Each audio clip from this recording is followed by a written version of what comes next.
In today's video, I'm going to show you how to track all of your relationships and even the companies. Stay tuned for this one.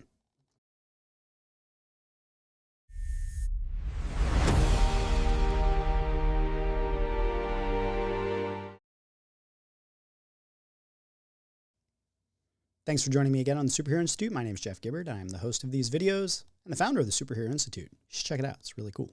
Very proud of it. So make sure to like and subscribe, do those things, notification bell and such. Reminder that every page that we create in this video series, you'll find in the description of this video. So you can go and duplicate it to your own workspace. If the relations between the pages happen to break when you download them, then I can show you how to fix that with AI. I'll probably do that in the next video. You know what? That's what we'll do. And if you don't want to go through all of that, you can actually just buy the entire Superbrain OS, fully configured, fully amazing, in the Notion marketplace. How cool is that? All right, today, let's talk about relationships. So this is the kind of final piece of the commons, which is the backbone of the whole Notion ecosystem. You know what? No, I take it back. Next one, I'm going to show you about applications. Then I'll show you how to wire all of the different relations. I don't know. It's game time decision. We'll see what happens. Okay, so relations. This is the final category of the different things in here because we've gone through the organize, and I'm going to touch on some of those in a minute. The ones we left out, that is. They'll come up in this one. Remember, we've went through reference, we've run through rhythm, and now we're on relation. So this is people and companies primarily. These are two that I like to have inside of relation. So let's talk about people. So what this basically is just a big old database of people, and you can have all the basic stuff. You can have somebody's title, you can have how you group them, which is using circles. Let me actually take you to that one real quick. So in the commons, you'll notice that I have this database called circles. All this is basically like a people group.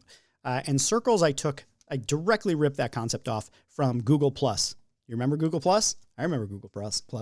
But the idea was that people don't just fit into one circle in your life. Sometimes they fit into multiple. Like maybe somebody's a colleague, but they're also a friend. Or maybe they're an acquaintance, but they're also a fellow speaker or something. I don't know. But you can have whatever categories you want, and you can group people into them using these circles. And then that way you can bring up and have filtered views of a particular group in your life. So in my world, for instance, I have a circle called neighbors, and I can bring up all of the people who are my neighbors and see them all in one view without seeing everybody else. I have one for the parents at my kids' school so that I can see all of the other parents there if I want to make plans with them or play dates and things like that.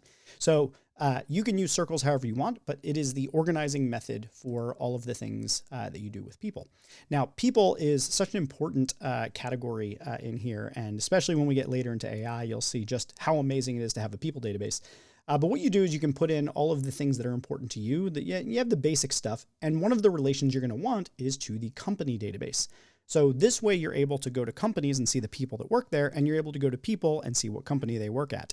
And so that's a really useful thing to have.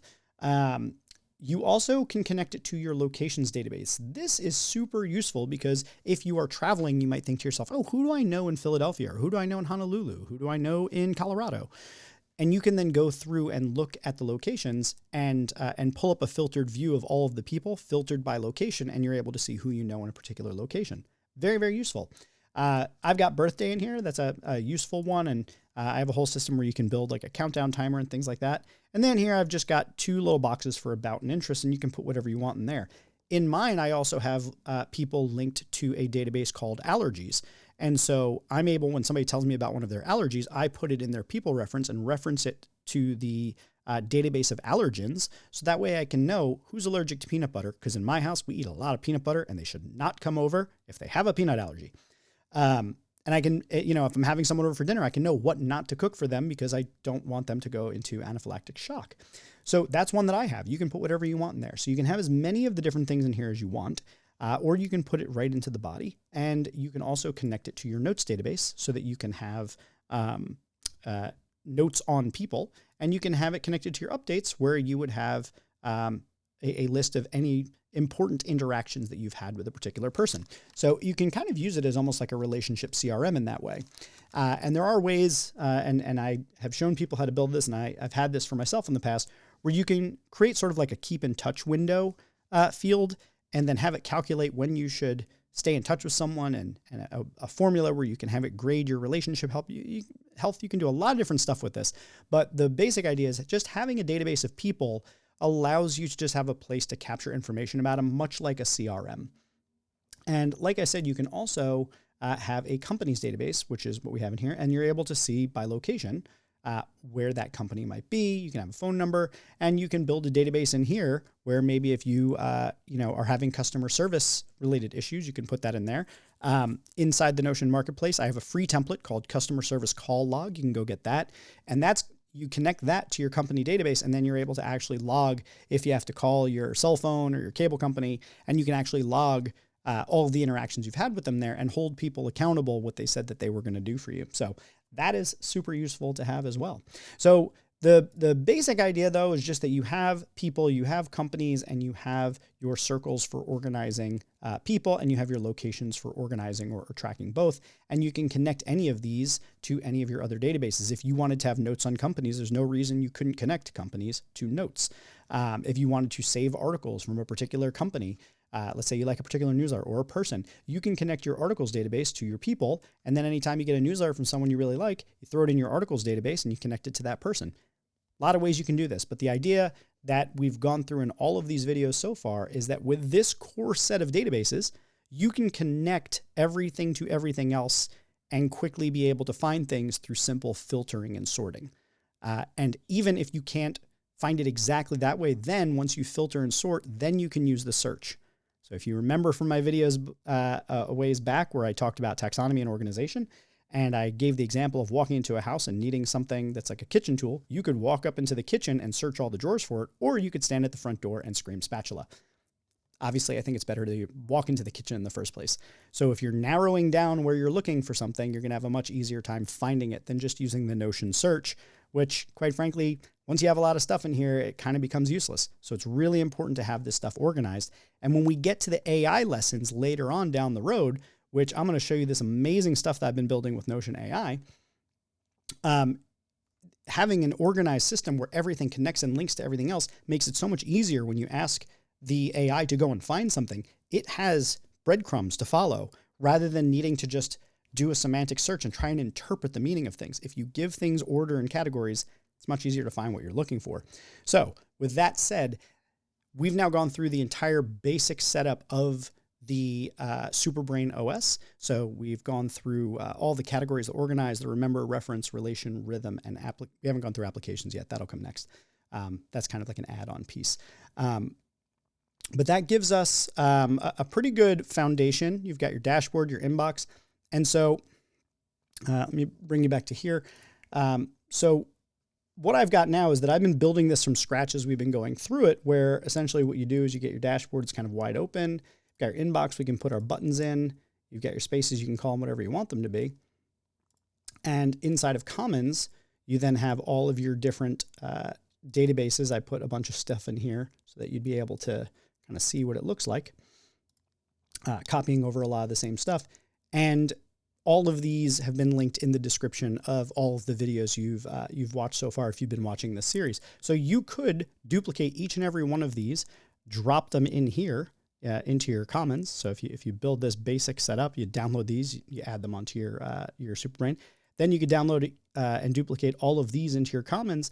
You functionally have a Superbrain here. Now, the one thing that you would be missing, and I said I was going to make this a separate video, but I'll just put it in this one, is, okay, now you got to wire them together. Well, one of the easiest ways you can do that, if you have the Notion AI, that is you can just tell the Notion AI to make those connections. So one of the things I did is I was creating all of these different databases, creating these all and putting stuff in there. I'm like, oh man, I need to wire a bunch of these to spaces. So what I can do, you can just go right in here into Notion AI, and you can say, I need you to wire up this database, this database, this database, and this database to be connected in a two-way relation to spaces. And it'll just go and it'll do it for you. So incredibly useful. So if you want to have relations between different databases, one of the easiest things you can do is just go down here, make yourself like a little, make a little table, like tables, two-way connected to spaces, right? Sorry, tags. So tags, two-way with notes, notes, two-way with master notes, right? And start to just think out, like, what do you want all the connections to be in all of these systems? And then you just basically can ask the Notion AI, like, hey, make all of these connections. and it'll go and it'll do it for you. And then everything will be connected and you can begin using it.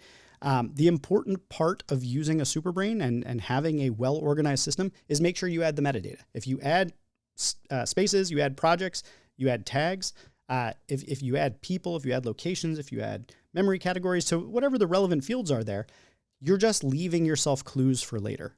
Otherwise, you're bringing yourself back to the situation where you just need to use search for everything, and it's going to be hard to find what you're looking for. But if you have an organized system, you will find exactly what you were looking for really, really quickly. So this is the idea behind the Superbrain, is that you have spaces for everything in your life. You have a way of managing relationships, you reference, you remember. It's a really, really great system. I love it so much. I've been using it for a really long time. I built it and I love it so much.